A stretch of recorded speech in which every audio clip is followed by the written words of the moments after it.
विशाल यादव भी आप सुनेंगे, आपकी हाँ राजू यादव, हाँ अभी आपकी इसे तो ये राजकुमार कहते हैं, लेकिन असली नाम इनका राजू यादव। तो आप UPPCL में SSO हैं, इस समय लखनऊ में आ गए हैं और आगे धर्मेंद्र जी आ रहे हैं।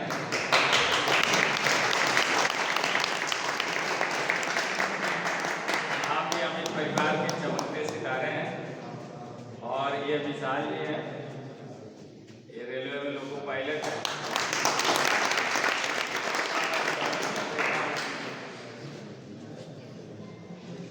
माला पाना का राजू जी का,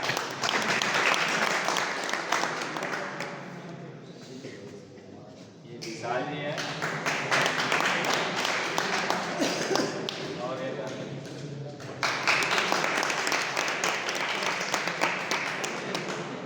एक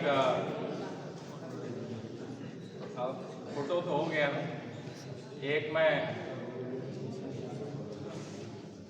क्रम को तोड़ते हुए मैं चाहूँगा कि राजू जी भी मौके पर उपस्थित हैं तो अपनी शुभकामनाएं अभी ज्ञापित कर दें।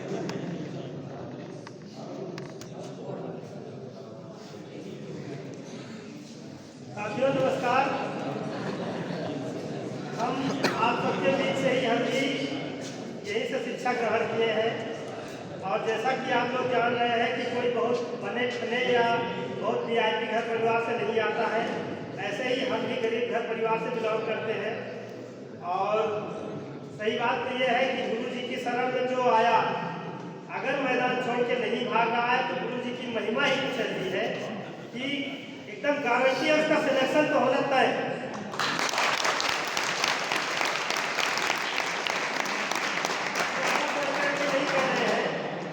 हमने ऐसे ऐसे बच्चों का सिलेक्शन होते देखा है या ऐसे सिलेक्शन पाए हुए लड़के आज भी हमारे साथ ड्यूटी कर रहे हैं जो कि उनको आज भी खुद का लिखा नहीं पढ़ पाते, इससे ज़्यादा क्या करें। लेकिन गुरुजी आपको नहीं पढ़ाते, ये आपको रटा देते।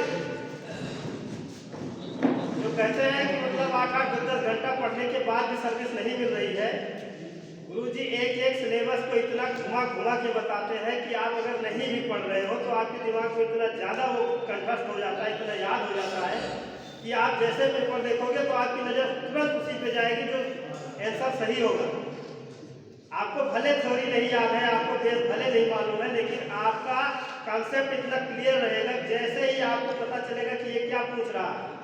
थोड़ा अगर जल्दबाजी नहीं करेंगे तो आप कंपटीशन जरूर बीट करेंगे, कोई इसको रोक नहीं सकता।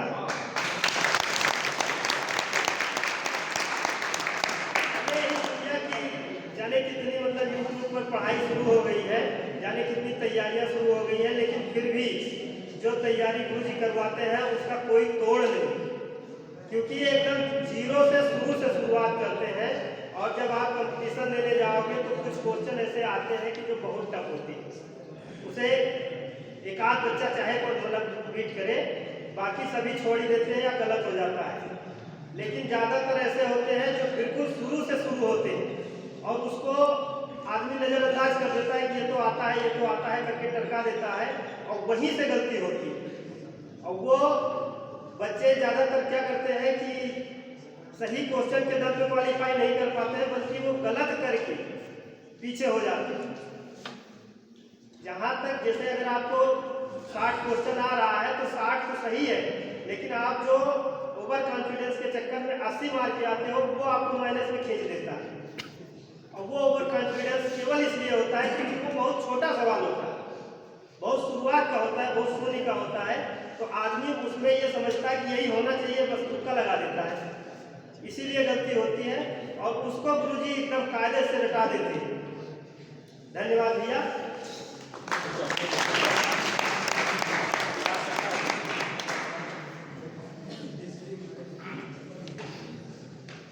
आपने भी अपने जीवन में बड़ा संघर्ष किया है और विषम परिस्थितियों से यहाँ तक पहुंचे राजू जी।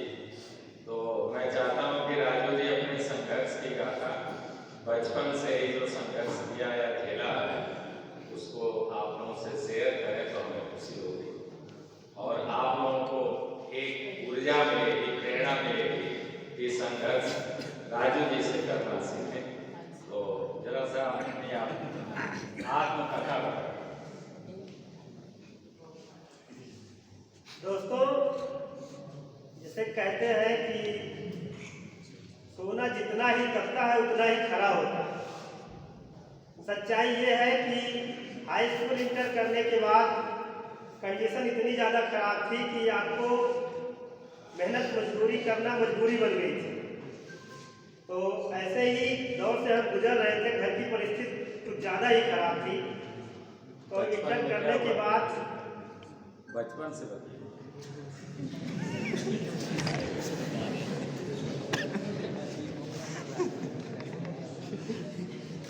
बात यह है कि अब गुरु जी ने छेड़ ही दिया है तो आप पूरी बात ही सुन लीजिए।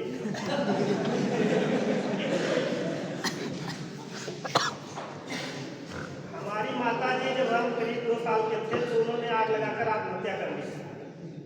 किसी कारणवश घर में कुछ परेशानियां चल रही थी या झगड़ा लड़ाई था, तो पिताजी ने हमारी दूसरी शादी कर दी। दूसरी शादी करने के बाद फिर हमारा घर में बन नहीं पाया, तो हमारा पालन पोषण हमारे बड़े पिताजी ने किया और हम उन्हीं के साथ पले बढ़े। दुर्भाग्य ये था कि वो भी ट्रक ड्राइवरी करते थे और किसी कारणवश एक्सीडेंट में उनके पैर जो है वो फ्रैक्चर हो गया और उसको कटाना पड़ गया।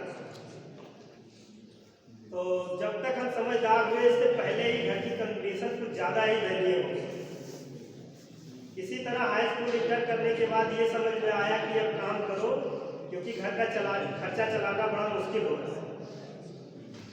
तो कुछ दिन तो हम पेट्रोल पंप पे जॉब किए और उसी के साथ हमने ग्रेजुएशन में ज्वाइनिंग ले ली साकेत में, कांता प्रसाद सुंदरलाल साकेत स्नातकोत्तर महाविद्यालय, और उसमें बीए का मतलब एडमिशन ले लिया।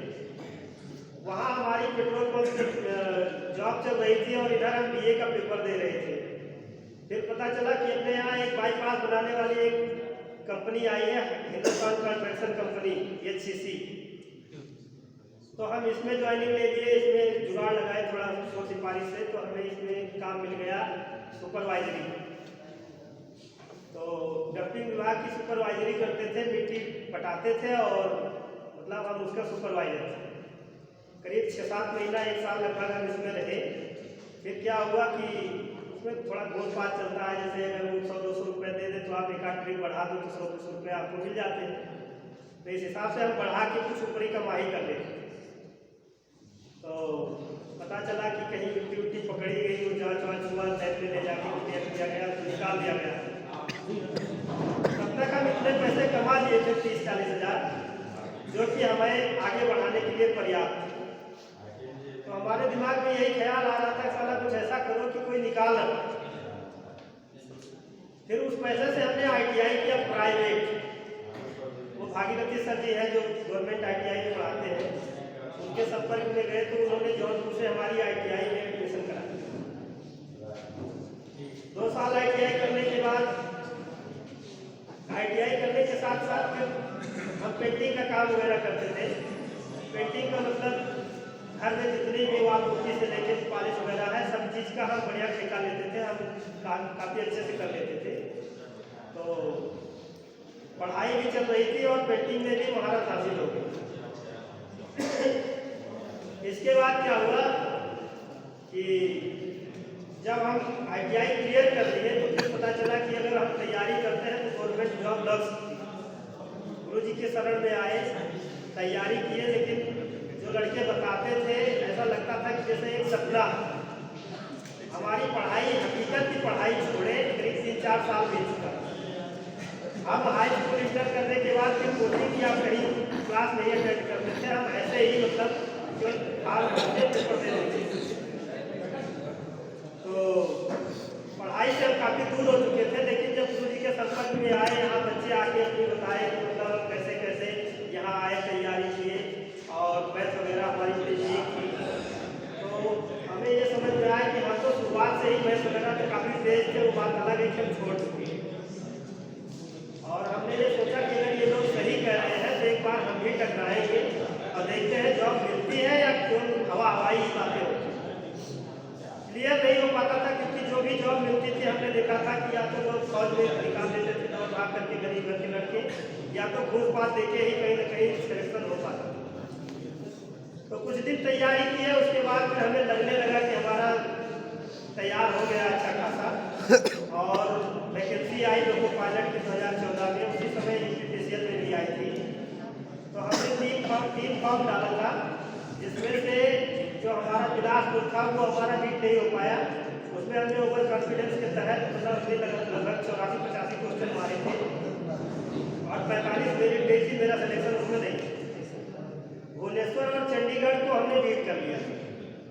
उसी समय 2014 में यूपीपीसीएल में भी जो वैकेंसी आई थी उसको भी मैंने बीट कर लिया। तो हम गुरु जी के संपर्क में आए और हमने कहा सर 3 बोर्ड से हमने मतलब सिलेक्शन किया है, तो बताइए कैसा क्या करें। तो गुरु जी ने कहा कि बेटा जितने ज़्यादा आपको जॉब में वो मिलेगी उतने जॉब चुनने में आसानी रहेगी और आप अपने बेहतर भविष्य के लिए अच्छा विकल्प चुन सकते हैं।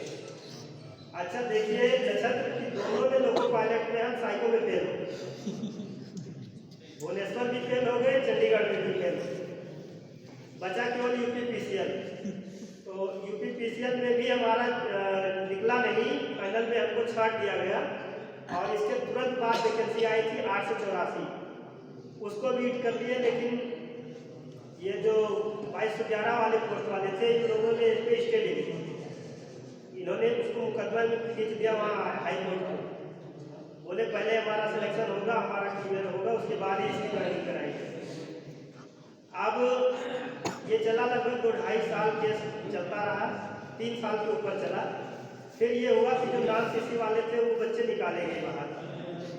उनके निकाले जाने के बाद हमारा 2211 में भी हो गया, 884 में।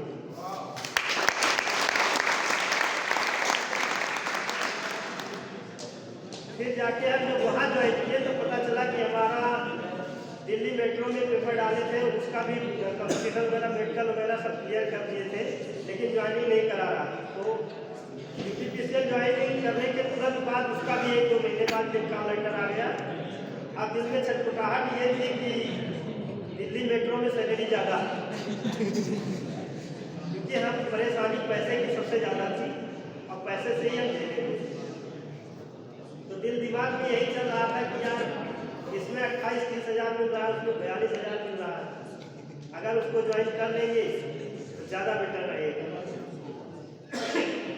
फिर हम अपने यहाँ अधिकारियों से बात करके करीब वहाँ 1 महीने की छुट्टी लेके गए। वहाँ गए तो सर्विस बुक वगैरह कंप्लीट कर रहे थे, तो वो बॉन्ड भराने लगा और जांच भेज रहा था ज्वाइनिंग से पहले। तो हमें समझ में आया कि जांच में हम पकड़े जाएंगे। फिर हम सर के पास कॉल किए, हमने कहा सर ऐसे ऐसे मैटर है। तो गुरु जी ने हमें सलाह दी कि बेटा अगर दिल्ली में चले जाओगे पैसा भले ज़्यादा मिलेगा, लेकिन लाइफ टाइम आप दिल्ली वाला बन के रह जाओ, क्योंकि पैसा तो मिलेगा लेकिन परिवार से दूर रहोगे। और यूपीपीसीएल में रहोगे तो आज नहीं तो कल आप अपने घर चले आओगे ट्रांसफर। इसमें फ़ायदा ये है कि अपने घर परिवार बीवी बच्चों के साथ रहोगे, ज़िंदगी जियोगे, तो पैसा कम रहेगा, कम से कम ज़िंदगी तो जियोगे। आप कितना भी पैसा कमा लो, अगर आप परिवार के साथ नहीं हो और आपका बच्चा आपके गाइड के हिसाब से नहीं चल रहा, आप उसको लाख पढ़ाओ लिखाओ, लेकिन अगर वो गलत रास्ता पकड़ लिया तो आपका पैसा बेकार। आप पैसे के लिए अगर अपने लड़के को बोलोगे परिवार से दूर जाओगे, और अगर लड़के को नहीं बोलोगे तो पैसा भी बर्बाद करेगा, उसकी ज़िंदगी भी बर्बाद हो जाएगी। तो कुछ ऐसा करो कि घर परिवार समाज के बीच में रहो, वो ज़िंदगी हो। तो हम उसको सर्विस को सही उठा के लेके भाग आए, वहाँ कुछ बताए नहीं और यूपीपीसीएल वाली ही ज्वाइन कर लिए। अब ये चल रही है, अभी तक हम बताए हुए थे, आप ट्रांसफर करा के लखनऊ